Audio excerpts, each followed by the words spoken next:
Professor Felipe, esse amigo lá de Santa Catarina, então, pergunta se a masturbação é pecado e pergunta se todas as vezes que ele se masturbar, ele está impedido de se confessar. Então, aí eu comentei no final do bloco anterior que, pela pergunta, a indicação é que é alguém que está na luta para vencer a masturbação, sim, creio eu.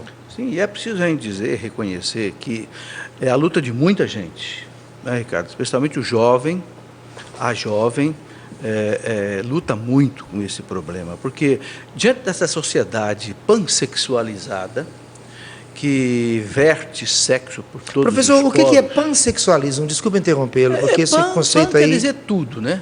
Pan quer dizer tudo. Sexualismo é uma sociedade que tudo está envolvido com sexo. Vai vender automóvel, tem que botar uma mulher nua na frente do automóvel. Vai vender cerveja, tem que botar uma mulher nua fazendo propaganda de cerveja. Então, abre a internet, é sexo. A revista nas bancas é sexo. Então, as pessoas são altamente estimuladas para o prazer sexual.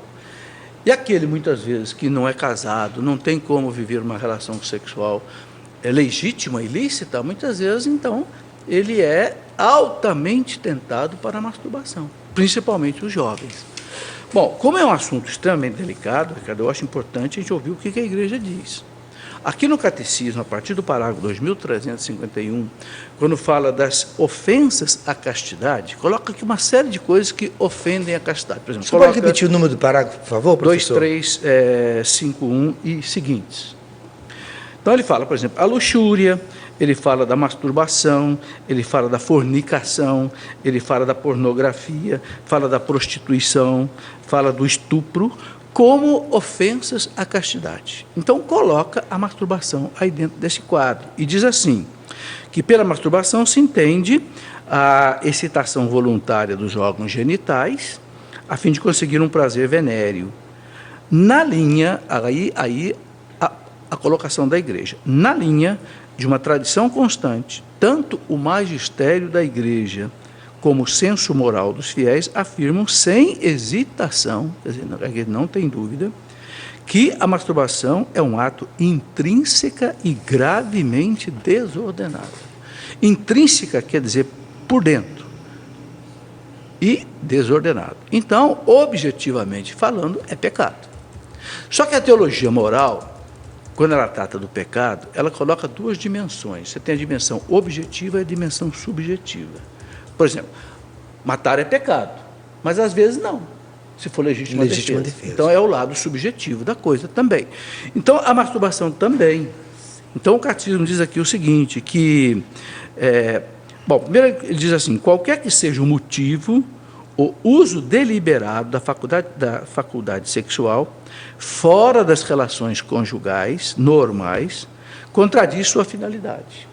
E a masturbação está fora da relação sexual conjugal, tá certo? Aí o prazer sexual é buscado fora da relação sexual exigida pela ordem moral que realiza no contexto de um amor verdadeiro, o sentido integral da doação mútua e da procriação humana.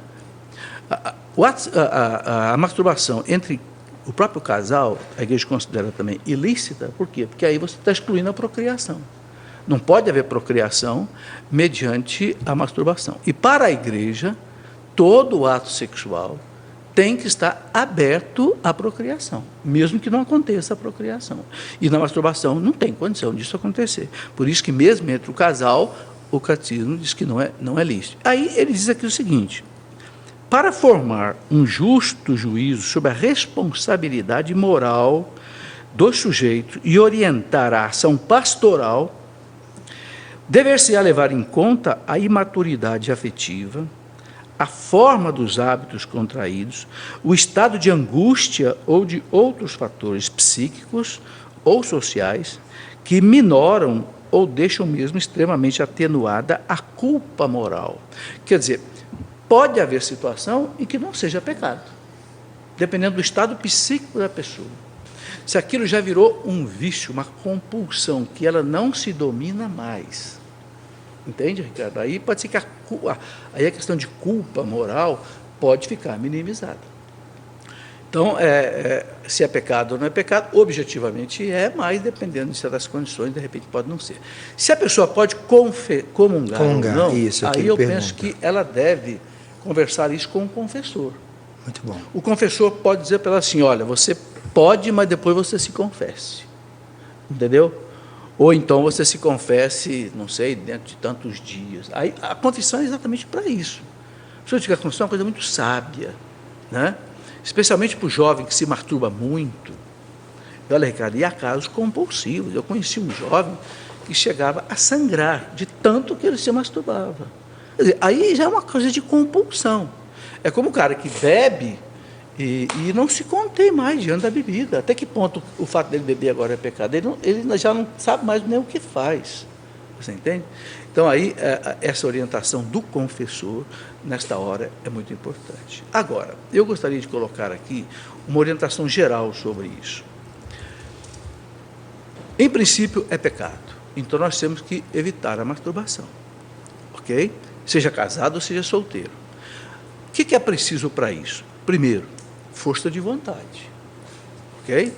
Vigiar e orar. Jesus disse, vigiai e orai, porque o espírito é forte, mas a carne é fraca. Então, você tem que vigiar. Se você não quer cair na masturbação, então, meu amigo, corta tudo que é tentação de sexo na sua frente. Revista pornográfica, internet pornográfica, filme pornográfico, piada pornográfica. Tira, eu diria assim, descontamina o seu cérebro, descontamina seu coração, sua sensibilidade. Peça até alguém para fazer uma oração de cura interior com você, para que Deus retirar da tua memória, sabe, do teu psiquismo, todas essas fantasias, porque tudo fica na fantasia, né, Ricardo? Você vê um filme pornográfico, aquilo fica na memória. Você vai sonhar com aquilo depois. Porque o nosso cérebro é uma fita magnética que vai gravando tudo. Então, primeira coisa, vamos fazer uma descontaminação sexual. Vamos tirar tudo que é sexo da minha vida e vamos rezar. Para quê? Para que Deus entre aí e me dê a sua graça, para que com a sua graça eu não peque. E, sobretudo, pedir a Nossa Senhora, a Mãe da Pureza, pedir a São José, o homem da castidade, que foi casto diante de Maria uma vida inteira, que nos socorra nessa luta muito pesada, muito difícil. E outra coisa, não desanimar. Não é do dia para a noite que você vai vencer o vício da masturbação. Caiu, levantou. Talvez você demore 1 ano, talvez você demore 2 anos, não importa. Nem que você caia 1 milhão de vezes, se levante 1 milhão de vezes. O que você não pode fazer é ficar caído. Diz assim, eu não tenho mais jeito, então, não confesso mais, não rezo mais, não vigio. Não. Para Deus, é mais importante, às vezes, a luta do que a própria vitória. Porque enquanto você está lutando para vencer o pecado, você está provando a Deus que você o ama. Porque você está lutando contra o pecado, porque você ama a Deus. E, aliás, eu acho que essa é a maior força que a gente tem para lutar contra o pecado. Eu não vou pecar, não é porque eu vou para o inferno, ou porque eu tenho que me confessar. Eu não vou pecar porque eu não quero magoar o meu Deus, que é tão bom para mim. Entende? Esta é a maior força para não pecar. Não querer ferir o coração de Deus. Obrigado, professor.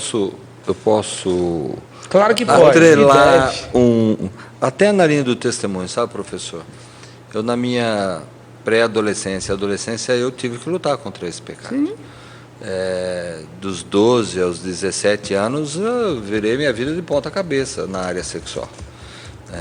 E fui resgatado por Deus, por esse amor que o senhor acabou de dizer que Deus tem por cada um de nós, e pedi a graça de, quando comecei, a partir do encontro com Cristo, e no meu namoro com a Celiane, eu pedi a Deus a graça de, não podendo presenteá-la com a virgindade, que eu já tinha praticado sexo também, que eu a presenteasse com a minha fidelidade na castidade.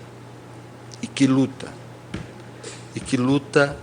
árdua, mas eu quero aproveitar desse momento para testemunhar, agindo da forma que o senhor acabou de dizer, de eliminando as situações, pedindo a Deus a graça de limpar a mente das fantasias geradas que causam a excitação e a prática da masturbação.